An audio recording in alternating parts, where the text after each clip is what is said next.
Hi, today is my next video about chain of responsibility. First, just to take note, you can see my previous video about chain of responsibility, which is backward. This one will be forward. It will at some point much more easier to tie together each module, each class. Okay, and basically the same goal is to be able to recognize, cut, smell, and apply some transformation. Then I will refer again to my previous video about that in order to see. And like, just to remember, if you have something like this, you have a loop and else if, as if, and do some code, and you want to move forward to this kind of pattern, then this is taken from refactoring guru, then it's easy to do, and then this will lead to some state machine. Okay, and we'll go ahead. It will take about less than 10 minutes. That's all. It's not a big deal. Let's go ahead. Thank you for watching. Hi, welcome to my tube about chain of responsibility in a forward way. Okay, let's say I showed you that you can create a chain by using a constructor. And then you pass the command in the constructor, and then you will have to pass the next command in the next constructor. But to be able to do this, you will have to do it backward. There's a way to do it forward. Let's go ahead. Let's say you have two chains. Okay, you have one chain, you have another chain. Okay, you have two blocks, then you want to chain a chain. It would be nice if you can say that chain one dot set next handler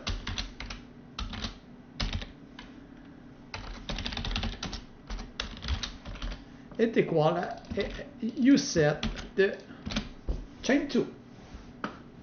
Okay, I just take my set next handler chain 2. It would be nice if you can do something like this, but in order to do this, you have to define a set next handler on each block.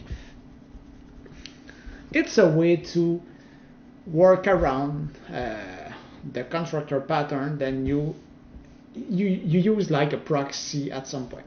And for doing this, you can define an abstract class or a base class of the chain in order to do it.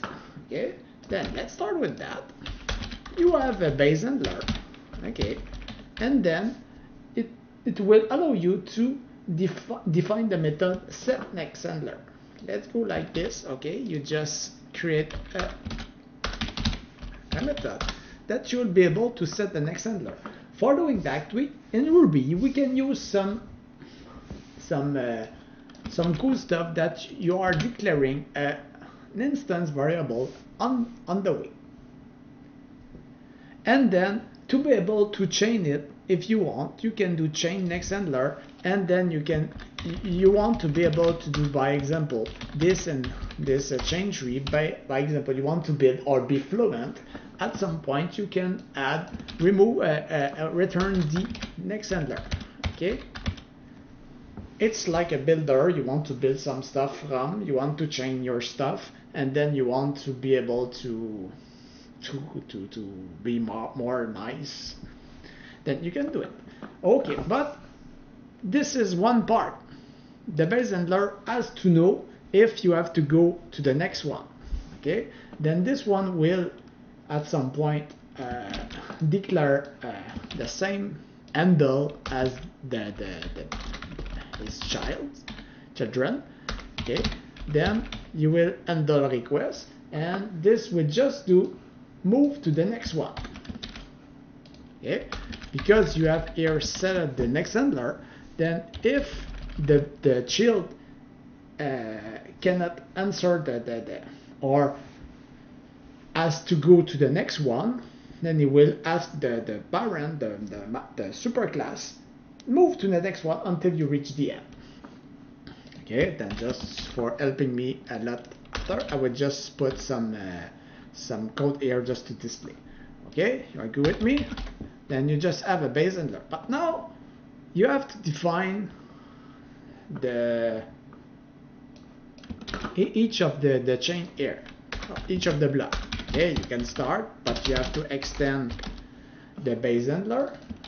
Okay, but you have to handle some stuff. Then it will be inside here that you will have your business rule or your definition or your action. Okay, you handle. If you are on the chain one part in this block, then at some point you can return true if, let's say, you have something that it's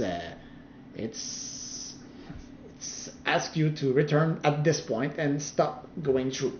Okay, basically this will be how you decide, I have enough information to stop here and to take a decision, or I have to move on the next one that will do some other stuff. Okay, just to help me a bit, I will declare just a way to handle and then return true.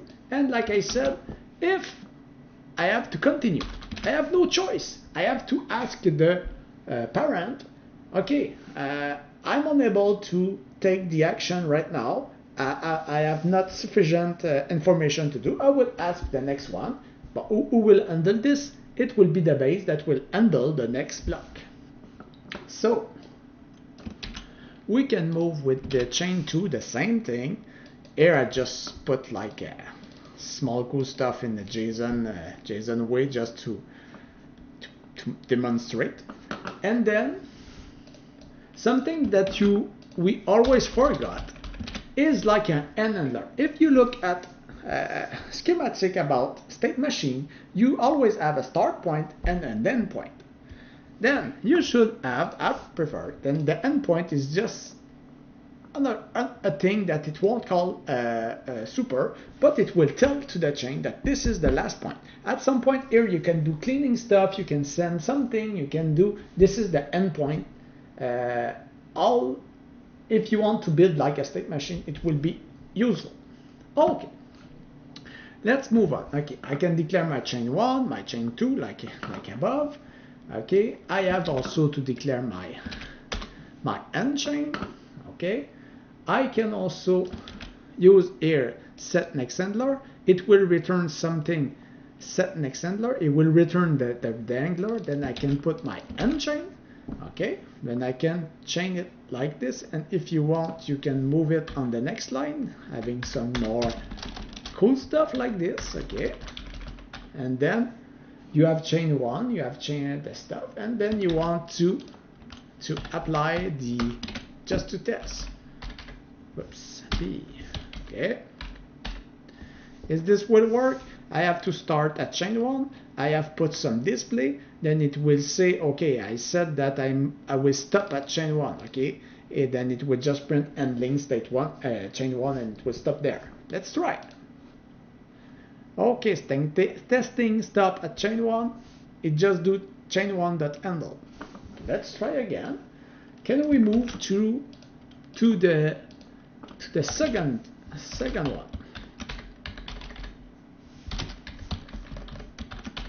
Okay, testing at chain 2. I said that no, I want to go through chain 1, but I will stop at chain 2. Okay, it's just a basic example. Let's try. Then we are at chain 1.handle, then move to the chain 2, then chain 2 handle. Okay, and then we don't want to stop. We go through all the part, through all the block. It's straightforward. You just put some pattern. Then basically you see that you go through, you handle chain 1, you handle chain 2, and then you handler that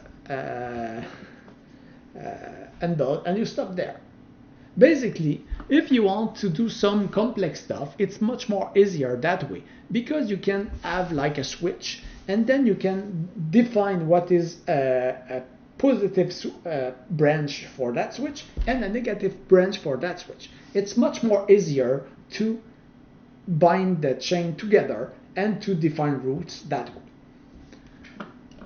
Just to summarize, you just have to define a base handler with a method, a set next handler that you will set on it. Otherwise, in Ruby, you can put all this method in every classes, but yes, you can use the base handler. At some point, you have to declare what is the next handler. If you have to do a switch, it's something else, but you can play with the same thing, set positive and negative at some point. Then you can define like a base handler with kind of switch, and then you can define the type of object that is a switch. Then you will be able to do a more complex chain of responsibility. Then it's basically straightforward like this. Thank you for watching.